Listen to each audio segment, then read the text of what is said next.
Ni Maka nchini Saudi Arabia leo mwezi 7 kuelekea katika kijiji cha Mina rasmi kuanza ibada ya hija. Watanzania wengi wanaishi hii barabara Ibrahim Khalid Road. Mmoja kati ya Watanzania ambaye naye huyu Alhaji sasa hivi sio Alhaji mtarajiwa kutoka msikiti wa Mtoro jijini Dar es Salaam.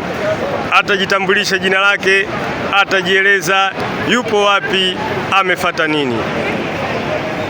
Nashukuru Allah subhanahu wa ta'ala kwanza kwa kunifikisha siku kama ya leo.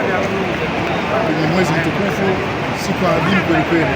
Inshallah leo imakesha tuanza kwenda viwanja kabisa. Ile makubwa ambayo tumekutana hapa inshallah. Hujajitambulisha lakini. Naitwa Juma Shabani Amani. Maarufu aitwa Dr. Juma msikiti wa Mtoro.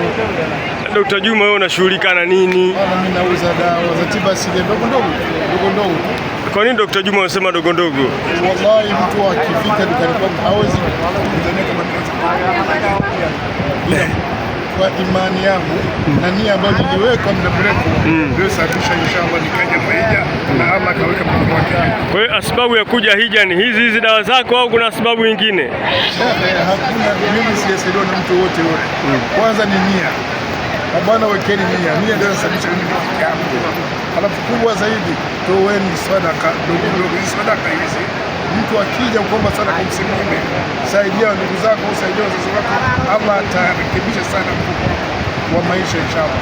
Nia yako Allah atarekebisha zaidi. Kwa kuwa wewe ni muuza dawa maarufu msikiti wa Mtoro, kijiwe chako watu wanakuja wengi, dawa gani 2-3 hebu zitaje ambazo umekuja kuziombea huko ambazo zinafanya kazi vizuri sana? Mabana inaeleweka, mtu wote ule, na ndio kesi siku hizi tunaanza maradhi ya nguvu za kiume. Ni kweli kabisa, yaani vyakula vimeshatuathiri kabisa. Sasa sisi tumeshajenga sana teknolojia na kuangalia dawa zipi ambazo zinasaidia, na kweli dawa zinasaidia, na ndio maana watu wamechangamkia duka, watu wakaja kuchukua dawa kwa wingi na dawa hizo zikabarikia mkuja. Kwa hiyo una dawa bora sana ya maradhi ya nguvu ya kiume. Ndio maradhi ambayo tupo nayo sisi. Unahisi yanasababishwa na nini maradhi haya kipindi hichi? Maradhi ya kiume huwa yanasababishwa sana na mfumo kwanza wa maisha, vyakula tunakula sisi. Alafu pili inasababishwa pia na kurithi. Kuna wengi ambao wanasahau kwamba kurithi huwa pia kusababisha. Alafu na maradhi ya sukari na viashiria vya tezi dume, ima tezi dume yenyewe 100% sisi watu tuna tezi dume, zikaanza kuwa tezi basi lazima utapata udhaifu.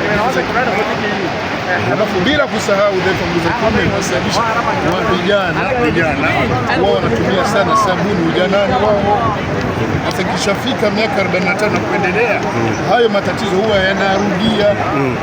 Unaona umesimama nguvu zenyewe hakuna, ukienda mara moja basi umejathirika ujanani bila kutambua.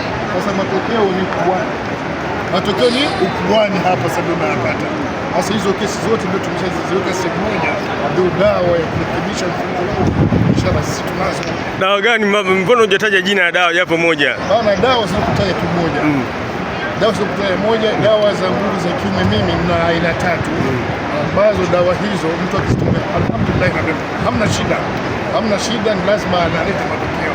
Yote kwa yote, daktari, unawaambiaje wauza dawa wengine wa msikiti wa Mtoro, wale msikiti maduka yote wauza dawa wale wengi na imani hawajaenda katika hawajaja huku Maka? Wao wakweli kusema lazima wao wanatoa dawa iliyokuwa sahihi. Toa dawa kuuza dawa sio mdomo mwingi. Uza dawa, unajua kwa dawa itasaidia mtu. Unaona shaka tukipiga takriban hela kuja kubonera kubwa, ila weka nia, zungumza kitu cha ukweli, alafu na umwambie Mwenyezi Mungu arekebishe wale wachukua dawa, waponye kwa dawa zako wewe kupitia miti ya kishamba ya Mwenyezi Mungu.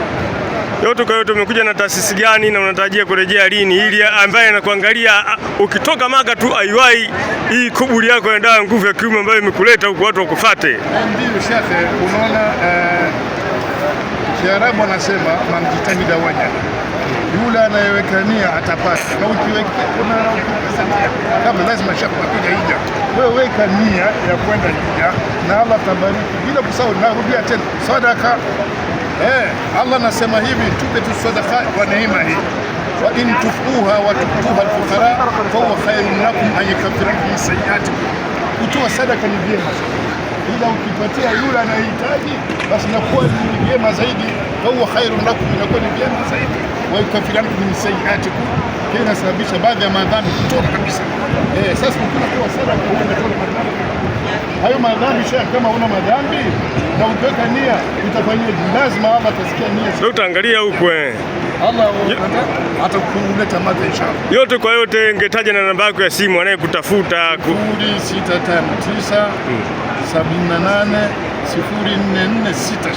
Hiyo ndio namba yangu. Dr. Mtazamaji anaweza kashangaa ni barabara gani imejaa watu, magorofa na nini, mtaa ungeutaja jina? Sheikh, barabara hii wewe unaijua zaidi, wewe ni mdau zaidi ya miaka. Mimi najua, anayetazama ndio.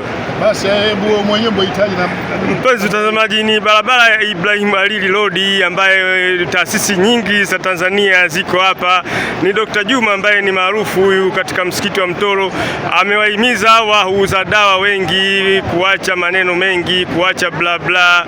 Muhimu ni kumtegemea Mungu, na Mungu anaweza kufanya wepesi. Kama yeye amekuja katika huu mji mtukufu wa Maka, hajaletwa na yoyote, ni juhudi za shughuli zake na harakati zake mwenyewe. Ni mimi Saimu Gwao ambaye leo hii tarehe 3 mwezi wa 7 nikiwa katika mji mtukufu wa Maka katika harakati za ibada ya hija.